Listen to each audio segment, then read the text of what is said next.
as mesmas palavras. Voltando, achou-os outra vez dormindo, porque seus olhos estavam pesados e não sabiam o que lhe responder. Amém, irmãos? Se você encontrou esse texto na sua Bíblia, deixe ele aberto, porque nós vamos passar pelos versículos.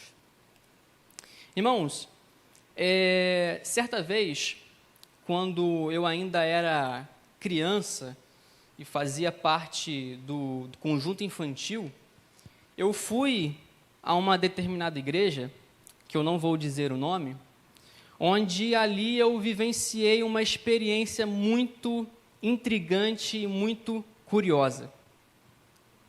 Como nós sabemos, né, no momento da mensagem, as crianças elas são levadas até uma salinha e ali elas aprendem da palavra de Deus num linguajar que é mais adequado a elas. Elas entendem melhor as historinhas bíblicas, os personagens bíblicos, e assim vão gradativamente se aprofundando mais na palavra do Senhor.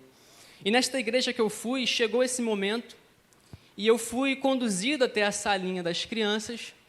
Me lembro que eu estava junto com meu irmão e mais um primo meu, e chegando nessa salinha, aconteceu algo diferente. Nós não aprendemos nenhuma historinha bíblica nova, nós não tivemos nenhum ensinamento bíblico, mas aquelas professoras que levaram a gente até aquele lugar, elas falaram o seguinte: agora nós vamos orar, porque a gente vai pedir a Deus para que Ele deixe a gente enxergar o sobrenatural. A gente vai pedir a Deus para que Ele permita a gente sentir os anjos que estão agora ao nosso redor. A gente vai orar, vai pedir a Deus, e Ele vai deixar a gente tocar e sentir os anjos que estão aqui. E, sem entender muito, eu comecei a orar também. E não passou muito tempo, aquela salinha ali, ela começou uma choradeira, porque eu abri os olhos e eu vi aquelas tias tateando o vento e chorando, porque estavam sentindo os anjos. E eu olhava para o lado, para o meu irmão, e eu não entendia nada, olhava para o meu outro primo, também não entendia nada. E aí, você está conseguindo sentir algum anjo? Não, eu também não. E aí eu saí, pedi ajuda e me falaram: olha, volta lá e ora com mais fé, com mais convicção. E eu voltei, e eu orei, e eu continuei botando a mão no ar, botando a mão no vento, e eu não achei anjo nenhum. E até hoje, meus irmãos, eu nunca consegui tocar em anjo nenhum. Quando eu lembro desse episódio e me pergunto sobre qual era a necessidade que se tinha de se tocar em um anjo, a solução mais clara para mim é ver que aquelas professoras que levaram a gente para lá, elas estavam com algo semelhante ao que nós podemos chamar de síndrome de Tomé. Porque Tomé foi aquele homem que disse que ele não acreditaria na ressurreição de Jesus enquanto ele não tocasse nas feridas de Jesus. Tomé, ele não ia acreditar em Jesus enquanto ele não sentisse, enquanto ele não usasse do seu tato e colocasse suas mãos nas feridas de Jesus. Nós sabemos, irmãos, que a fé é a certeza das coisas que nós não vemos. E não apenas das coisas que nós não vemos, mas também das coisas que nós não tocamos, das coisas que nós não sentimos. A fé é a certeza da existência das coisas que nós não podemos experimentar, tocar, sentir e, de uma certa forma, ter contato com qualquer um dos nossos 5 sentidos. A gente vê que o problema de Tomé era a sua falta de fé. Ele tinha que tocar para acreditar.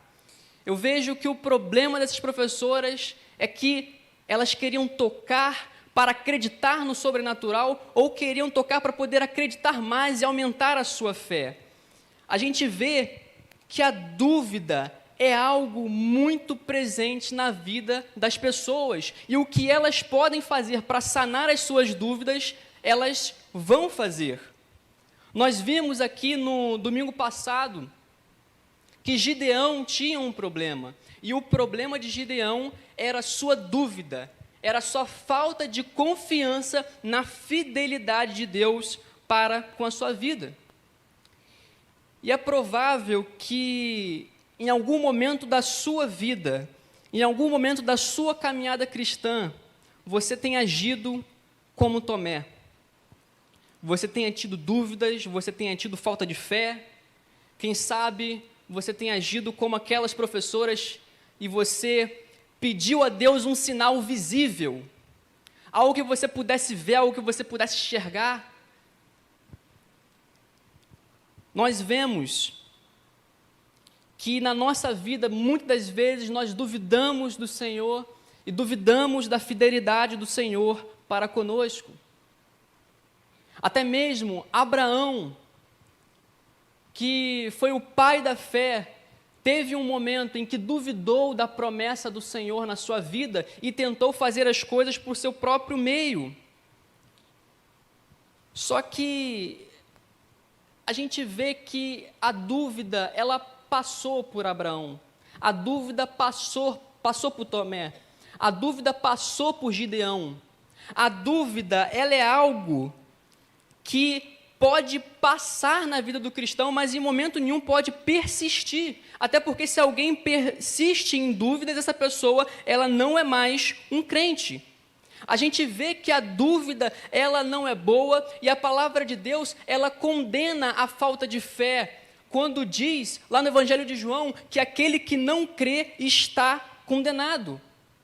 Duvidar da fidelidade de Deus, duvidar da existência do Criador, só traz confusão para o homem. Só que nesse texto em que nós lemos aqui, nós vemos algo muito interessante para nós.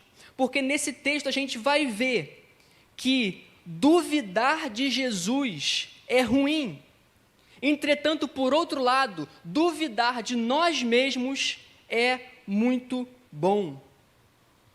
Duvidar de Deus é ruim, mas duvidar de si mesmo é bom. E nós vemos nesse texto o quanto isso era necessário para os discípulos. Porque se por um lado nós não podemos duvidar da fidelidade de Deus para com as nossas vidas, por outro lado nós temos que duvidar das nossas capacidades para sermos fiéis a Deus. Nessa leitura, nós enxergamos os discípulos com muita fé, com muita convicção, com muita firmeza, só que não era convicção e firmeza no que Jesus estava dizendo para eles, era convicção de que eles eram capazes de serem fiéis a Jesus. A gente vê aqui no contexto que Jesus, ele estava na última ceia com os seus discípulos. E como a hora de Jesus estava chegando, ele começa a preparar os seus discípulos para aquilo que iria acontecer. E aí Jesus, ele começa aqui no versículo 27 dizendo algo bem chocante para os seus discípulos, como nós lemos. Jesus vai dizer: esta noite vocês vão se escandalizar em mim.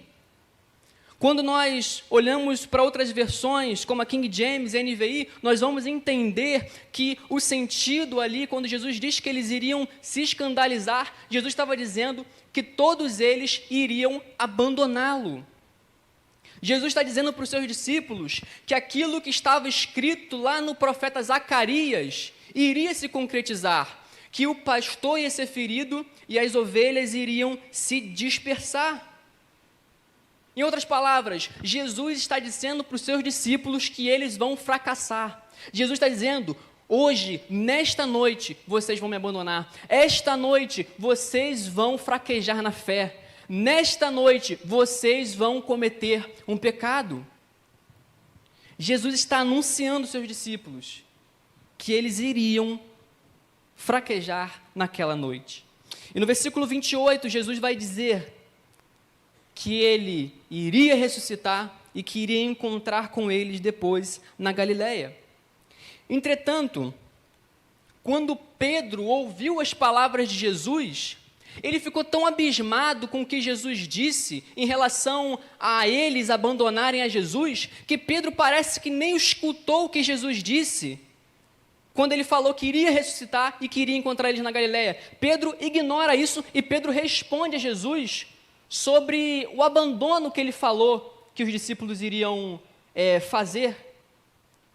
E Pedro, ele fala: ainda que todos se escandalizem, nunca, porém eu, ainda que todos te abandonem, eu não te abandonarei. Essas foram as palavras de Pedro para Jesus. Pedro tinha tanta convicção de que ele não abandonaria Jesus, que ele disse que o próprio Jesus estava errado. Ele diz que Jesus está errado, tamanha sua convicção de que conseguiria e de que era capaz de ser fiel a Jesus.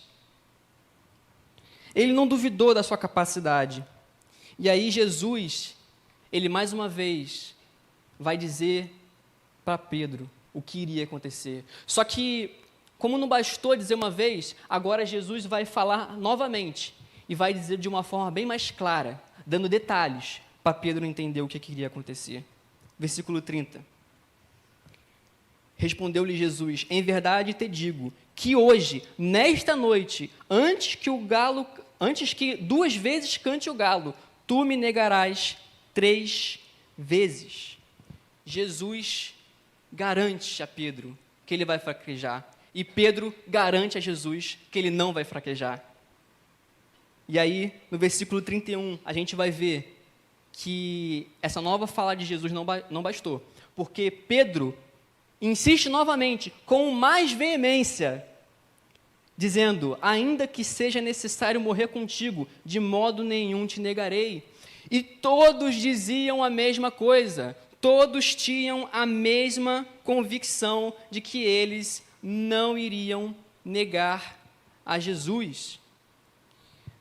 Talvez alguém diga que essa convicção era ter algo bonitinho, né? Eles terem essa certeza, eles terem essa prontidão. No entanto, nós vemos, irmãos, que essa foi a pior postura possível, porque se eles tivessem se atentado, por exemplo, para o que está escrito no profeta Jeremias, eles entenderiam que eles estavam sendo enganados pelo coração deles. Porque a palavra do Senhor diz em Jeremias que enganoso é o coração do homem, mais do que todas as coisas. E nessa passagem a gente vê que os discípulos estavam sendo enganados pelos seus corações. Eles estavam sendo levados a crer que eles eram mais fortes do que eles realmente eram. E quando nós olhamos para a palavra de Deus, a gente vai ver que esses que se achavam fortes, que se achavam especiais, são justamente aqueles que são mais fracos. Um grande exemplo disso foi Sansão, que viveu uma vida com muita imprudência, viveu uma vida como se fosse imbatível, viveu uma vida onde ele não tomava cuidados. Sansão achava que ele nunca iria cair, ele achava que nunca iria dar algo de errado para com ele. Ele desobedecia os seus pais, ele não cumpria os mandamentos do Senhor, e ele agiu como se ele nunca fosse tropeçar, como se ele nunca fosse falhar. E ele falhou muito feio, ele caiu muito feio, e ele caiu nas mãos daqueles que ele deveria derrotar. Provérbios nos diz que a soberba precede a ruína.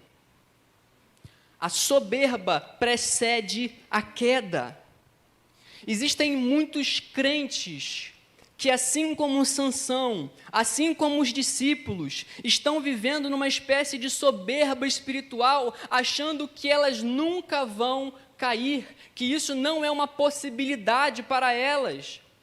São pessoas que acham que são incaíveis, que nunca vão tropeçar, que nunca vão falhar. Mas como cristãos, nós não podemos brincar na beira de um precipício achando que não pode ocorrer mal nenhum conosco. Como cristãos, nós não podemos ficar perto do fogo achando que nós não vamos nos queimar. Como cristãos, nós não podemos ficar perto do lixo, da sujeira, achando que nós não vamos nos contaminar. Porque se por um lado, quando nós pensamos ser fracos, é aí que nós somos fortes, por outro lado, quando nós pensamos que estamos fortes, é aí que nós estamos fracos.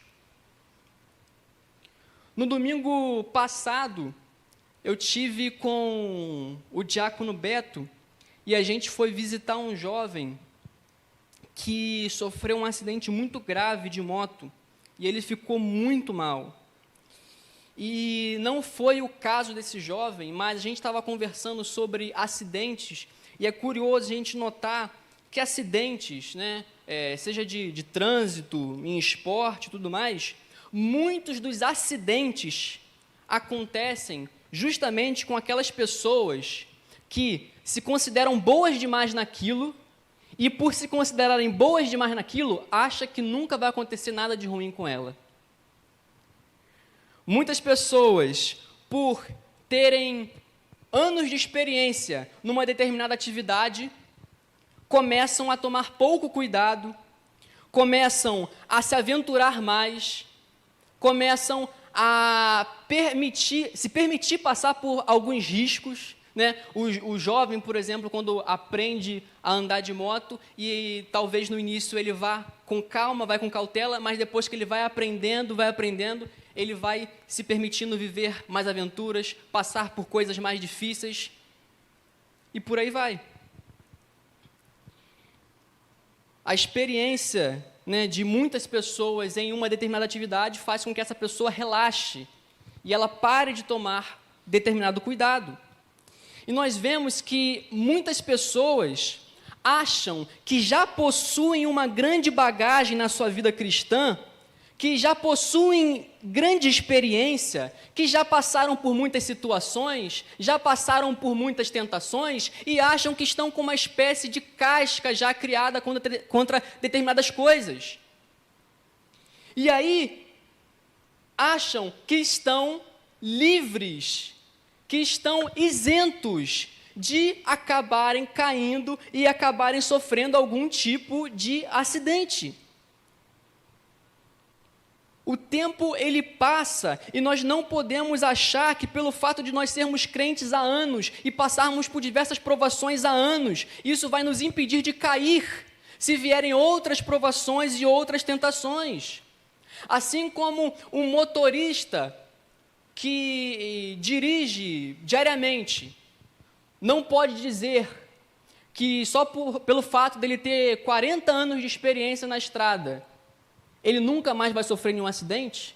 Ele não pode dizer isso? Assim também nós. Não importa o quanto tempo você tem de igreja, não importa se você foi nascido e criado na igreja ou não, não importa por quanto tempo você tem experiência em lidar com algumas situações, em alguns contextos, nós não somos incaíveis.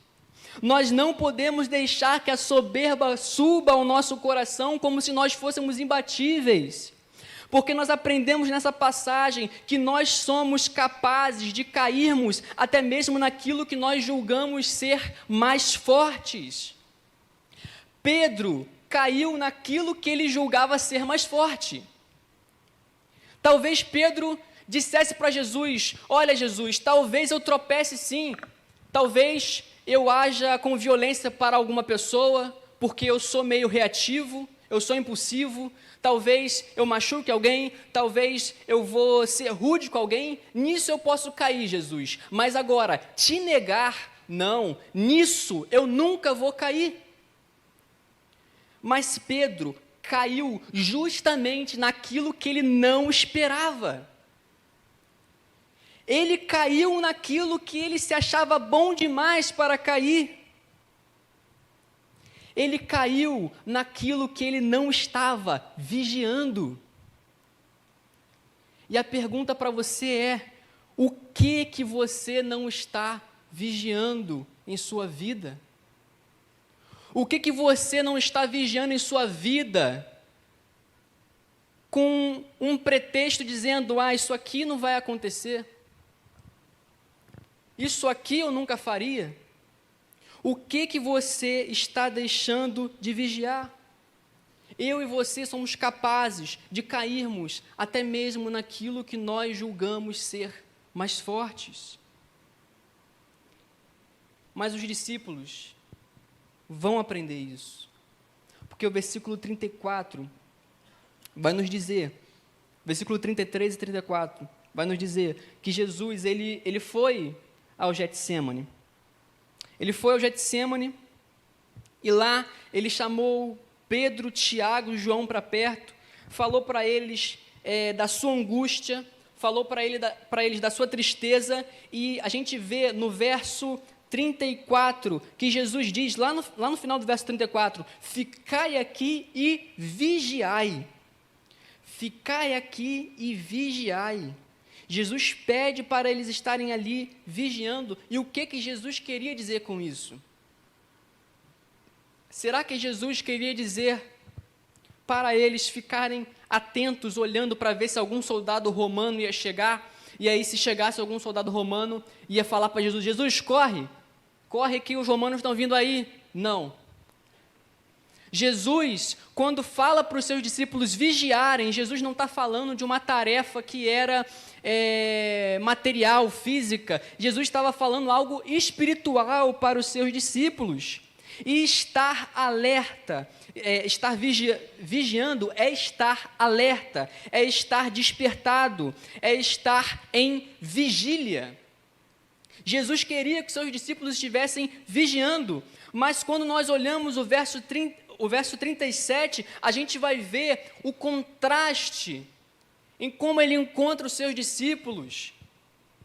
O verso 35, 36 e 37 vai falar que Jesus foi, Jesus orou, Jesus pediu ao seu pai que afastasse dele aquele cálice, se fosse possível, mas quando Jesus voltou, ele encontrou os seus discípulos de uma forma bem diferente da que ele pediu. Versículo 37 começa dizendo o seguinte, voltando-se, achou-os dormindo. Os mesmos que demonstraram muita disposição para dizerem que não abandonariam o Senhor, não conseguiram sequer estar ali vigiando com Jesus. No momento de maior aflição de Jesus, onde ele derramou gotas de suor no chão, os seus discípulos estavam dormindo.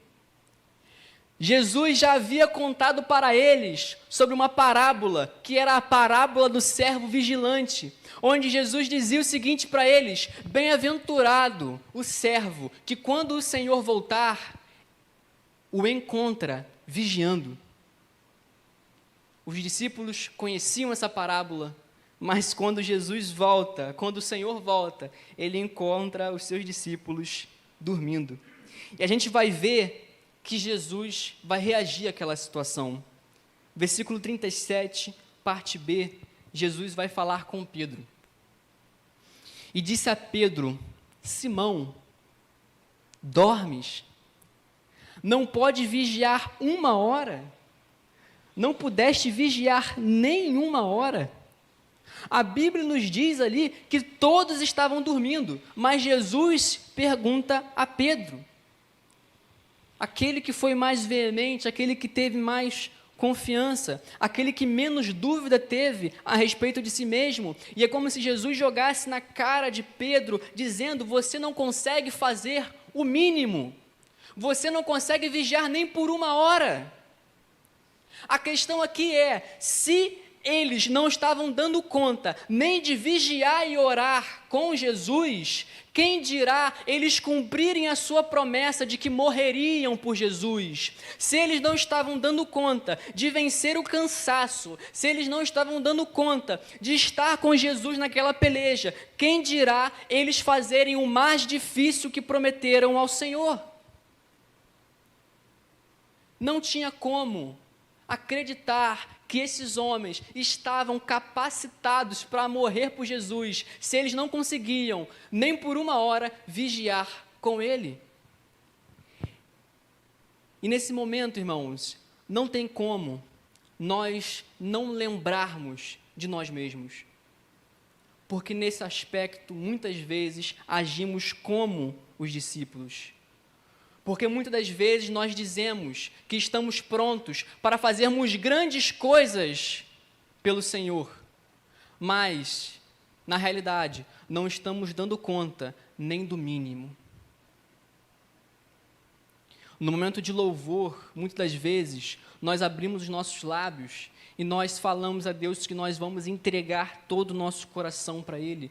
Nós falamos para o Senhor que nós somos dele por inteiro. Nós nos entregamos de corpo e alma para o Senhor.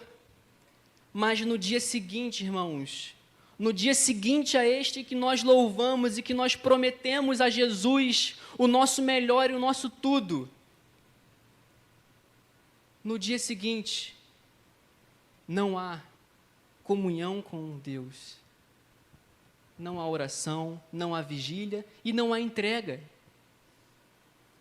Muitas das vezes nós dizemos que vamos viver grandes coisas com o Senhor, que nós estamos dispostos a sacrificarmos grandes coisas a Deus.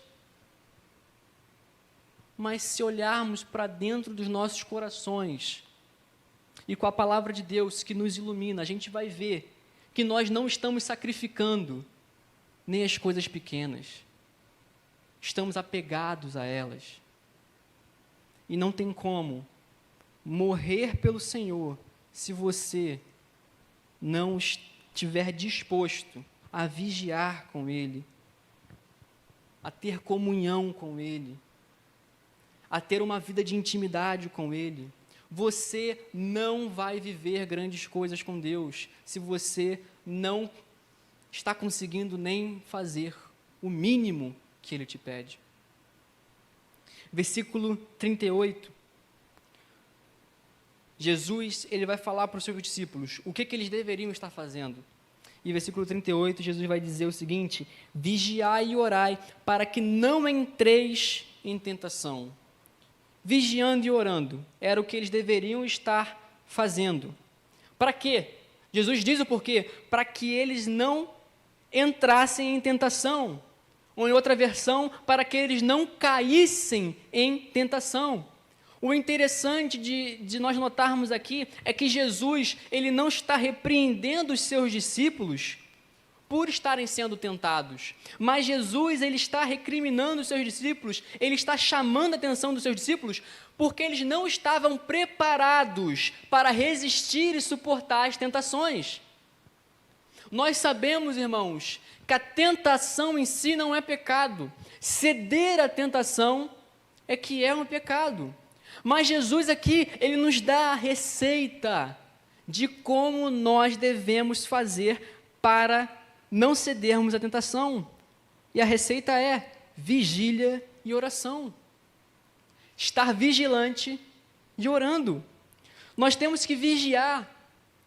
E não é vigiar porque há um perigo externo vindo à nossa direção. Muitas das vezes, essa é a impressão que dá. Vigia, por quê? Porque tem algum perigo externo que pode vir à sua direção, mas na realidade, a gente vê que a gente tem que vigiar, não é porque tem um perigo vindo de fora, a gente tem que vigiar porque o perigo mora dentro de nós. Por quê? Porque Tiago, ele fala em sua carta que cada um é tentado quando é atraído, quando é fisgado pelos seus próprios desejos, pelas suas próprias concupiscências.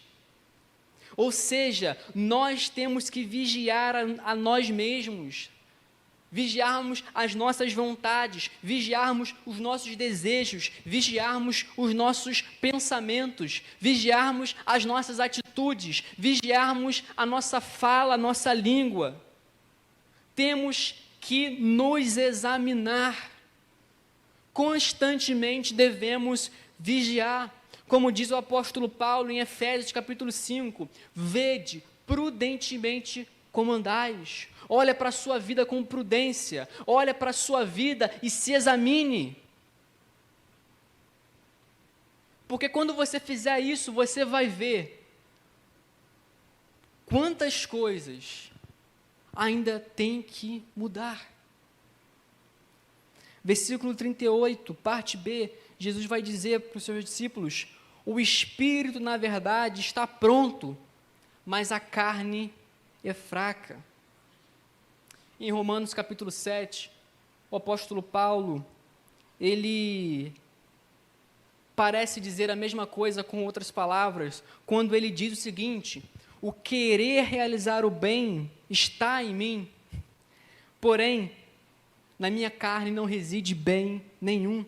Paulo está dizendo que o seu espírito está pronto para fazer a vontade de Deus, mas a sua carne é fraca e ela se inclina para as coisas que não prestam, para as coisas perecíveis, para as coisas finitas, para as coisas que acabam, para as coisas que se corrompem. E ele diz também em Gálatas que a carne ela milita contra o espírito, a fim de que nós não cumpramos a vontade de Deus.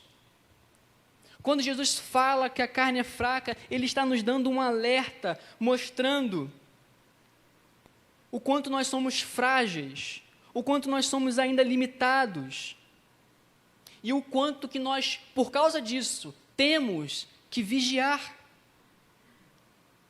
E aí, no versículo 40, irmãos, ou melhor, no versículo 39, a gente vai ver que Jesus, após falar isso para os seus discípulos, ele volta a orar.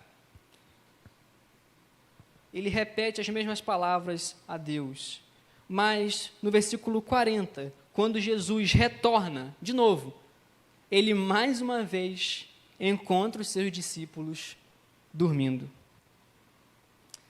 Engraçado que Pedro disse para Jesus 2 vezes ali que não iria negá-lo, e por 2 vezes Pedro, dormiu, cochilou. A gente vê que essa falta de preparo dos discípulos, essa falta de vigilância, era um prenúncio de que eles não iriam conseguir fazer aquilo que eles prometeram, que era dar a vida por Jesus. E a gente vê que, na realidade, aconteceu como estava escrito em Zacarias. Eles se dispersaram, eles negaram ao Senhor, eles deixaram a Jesus. Jesus os encontrou outra vez dormindo. Se Jesus te encontrar num dia e numa hora não marcada, durante a sua semana, se Jesus fizer uma visita surpresa lá no seu trabalho, na sua faculdade, na sua casa, não num dia de domingo que você vai vir para a igreja, mas se Jesus aparecer para você, ele vai te encontrar vigilante ou ele vai te encontrar dormindo. Muitos de nós damos espaço para uma sonolência espiritual, e essa sonolência espiritual é quando a gente tem preguiça de fazer qualquer coisa que é relacionada ao reino dos céus. Quando nós não queremos orar, quando nós não queremos ler a Bíblia, estamos nos preparando para dormir espiritualmente.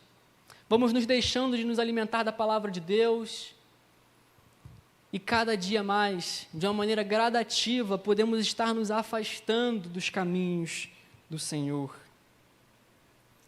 Mas isso é freado, isso é impedido, quando nós olhamos para dentro de nós e percebemos o quanto nós somos capazes de todos os dias virarmos as costas para Deus. E vigiando a nós mesmos, nós nos colocarmos aos pés do Senhor e pedirmos misericórdia, porque só Ele é capaz de nos fortalecer para que nós possamos continuar fiéis a Ele. Porque por nós mesmos é impossível. A crença em Deus deve ser acompanhada por uma suspeita de nós mesmos. Só vigiamos por um motivo. Só vigiamos porque temos a possibilidade de cair. Se eu soubesse que eu nunca fosse cair, eu não precisaria vigiar. Mas vigiar é, de certa forma, desconfiar de si mesmo, desconfiar de sua força e de sua capacidade para se manter fiel a Deus e a sua palavra. E a palavra de Deus diz que aquele que está de pé, cuide-se para que não caia. A palavra de Deus não diz, aquele que está de pé está tranquilo, aquele que está de pé pode ficar sossegado, descansar e dormir. Não, aquele que está de pé, cuide-se para que não caia. E é por esse motivo, irmãos, que nós percebemos que bem espiritualmente, muitas vezes, não são aquelas pessoas que, como os discípulos, afirmavam: eu nunca vou te negar, eu nunca vou te abandonar, eu vou fazer isso, eu vou fazer aquilo. Não. Bem espiritualmente são pessoas que reconhecem as suas fragilidades e suas fraquezas e humildemente tomam uma postura de humildade diante do Senhor e reconhecem dizendo: Senhor, sem Ti eu não posso, sem Ti eu não consigo. É uma posição de dependência de Deus. Bem espiritualmente não está aquela pessoa que acha que não tem nada para mudar e nada para melhorar em sua vida. Bem espiritualmente é aquela pessoa que sabe o quanto é falho e o quanto precisa melhorar e que está constantemente vigiando. Por isso, irmãos, nós aprendemos nessa passagem, com os erros dos discípulos, que nós não devemos nos considerar espiritualmente fortes. Nós devemos nos considerar espiritualmente fracos. Jesus disse certa vez para os servos: quando vocês acabarem de fazer tudo o que vocês têm para fazer, digam: somos servos inúteis, porque só fizemos o que o nosso Senhor pediu. De fato, Jesus estava querendo levar os seus discípulos a acreditarem que eles eram de fato inúteis? Não, mas Jesus está falando para os seus discípulos o seguinte: se considerem inúteis depois de vocês fazerem tudo o que vocês tinham para fazer. Porque se vocês começarem a se sentir úteis, se vocês começarem a se sentir demais, achar que é o bambambam, vocês dão lugar à soberba e orgulho no coração de vocês. Da mesma forma que o servo, depois de fazer tudo, tem que se considerar inútil, nós também devemos nos considerar espiritualmente fracos. Porque é se considerando espiritualmente fracos que nós reconhecemos a dependência que nós temos de Deus na nossa vida, e é Ele, e exclusivamente Ele, que vai nos fortalecer. Para ser forte espiritualmente, você não precisa tocar em anjos, você não precisa tocar e sentir o sobrenatural, você só precisa confiar em Deus, na fidelidade que Ele tem para com você, e confiar também que Ele, na fidelidade dEle, vai fazer com que você ande fielmente nos caminhos dEle. Nós não podemos dar espaço para a soberba e o orgulho no nosso coração. Devemos nos considerar fracos, enxergarmos a nossa necessidade de Deus e pedirmos mais dele a cada dia, vigiando sempre, sem cessar. Amém, irmãos? Que nós possamos estar com essa palavra no nosso coração e assim estar fazendo o que Jesus disse, vigiando e orando. Talvez hoje você esteja vivendo um momento em sua vida em que você está como os discípulos. Você está dormindo. Você não está despertado para a necessidade de buscar mais ao Senhor. Você não está despertado para a necessidade de se santificar mais, de buscar mais a Deus. Talvez você esteja dormindo, mas hoje é a noite em que você tem que acordar. O Senhor, nesta noite, te desperta, assim como Ele despertou a Pedro, e te manda vigiar e orar.